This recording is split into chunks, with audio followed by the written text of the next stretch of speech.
Okay, so get this. I ate the exact same meal twice, same foods, same portions, nothing fancy, but got completely different blood sugar results. One time my blood sugar spiked way up, and the other time it barely moved. Same food, same time of day, but completely different results. Now, I'm not talking about some complicated diet trick or starving yourself. What we're talking about in today's video are simple, science-backed strategies that anyone can use to control how their blood sugar reacts to food. In this video, I'm going to break down exactly what I did, show you my real continuous glucose monitor data, and explain why it works. I'm Kait, a nutritionist who specializes in blood sugar control and insulin resistance. I've helped hundreds of clients balance their blood sugar naturally and reverse insulin resistance, PCOS, and even type 2 diabetes. So if you're struggling to balance your blood sugar and you're not sure where to start, you're in the right place. Let's quickly touch on why lowering your blood sugar, reducing blood sugar spikes matters. Because this isn't just important for diabetics. Now, if you want to get straight into the strategies, I always have timestamps on the progress bar, so you can use those to skip ahead.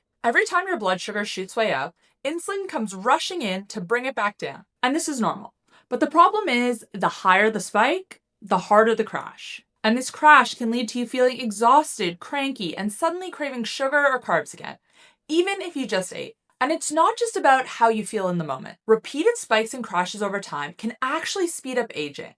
That's because when sugar is bouncing around in your blood at high levels, it attaches to proteins in your body through a process called glycation. Blood sugar spikes are also inflammatory. They send little warning signals throughout your body that contribute to things like joint pain, brain fog, and even long-term risks like heart disease. And for women especially, blood sugar swings can wreak havoc on our hormones. High spikes push insulin higher, and insulin interacts with reproductive hormones. So if you're struggling with PCOS or irregular cycles, this matters way more than you might think. So here's the takeaway. By making blood sugar spikes smaller, you're not only protecting your health long term, but you're making day-to-day living more enjoyable. You'll have more stable energy, fewer cravings, more stable mood, and less of that hangry feeling that can ruin your day. All right, so let's get into the first strategy, which is eating your carbs last. And this one almost sounds too good to be true, just because of how easy it is. So for all of these tests, I was eating the exact same meal, and I was keeping it simple.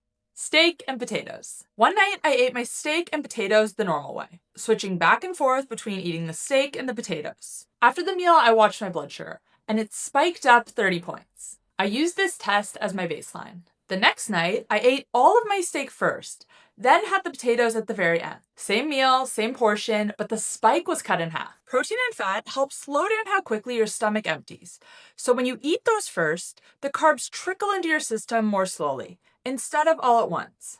Now, this doesn't mean you can't enjoy your carbs, but eating them in a different order changes how they impact your body. And you can apply this strategy to any meal. Little adjustments like this can make a huge difference for your blood sugar. Strategy number 2 is going for a short walk after you eat. So that first night I tested, I ate my steak and my potatoes, and I sat on the couch to rest. But this time, I ate the same meal and went for a 15-minute walk around the neighborhood right after. My blood sugar still went up, but the spike was lower, and it came down much faster.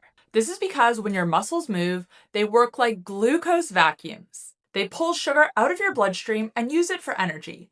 And they don't even need insulin to do it. This is called GLUT4 transport, and it's one of the most effective natural ways to bring your blood sugar down. You don't even need a hardcore workout to get results. Like I said, all I did was a quick 15-minute walk around the block. And even if you're just walking around your house, tidying up after the meal, this can help to flatten the curve.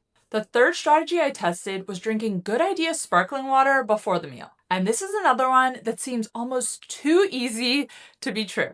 I drank sparkling water 10 minutes before eating and compared it to my baseline. My blood sugar spike was noticeably smaller. And the science behind the sparkling water is actually pretty cool. Good Idea contains a blend of amino acids and chromium. This combination improves your cell's sensitivity to insulin. When your cells are more insulin sensitive, they take in glucose more efficiently. And when they take it in more efficiently, there's less of a spike. Good Idea drinks are lightly carbonated, they contain 0 calories and 0 sugar. And this is such an easy hack if you know you're eating a few more carbohydrates at your meal, if maybe you can't apply the other 2 strategies, you're not going to be able to eat your carbs at the end of the meal, maybe everything is sort of mixed together, or maybe you're out for dinner and you're not going to be able to go for a walk afterwards. Drink Good Idea beforehand and see the results for yourself. If you want to check them out, Good Idea is available in the United States only. You can head to healthcoachkait.com/good idea and use code KATE10 to save 10% off your order.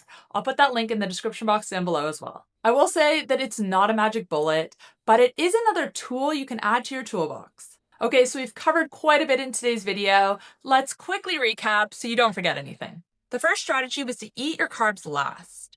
The second strategy was to move your body after meals.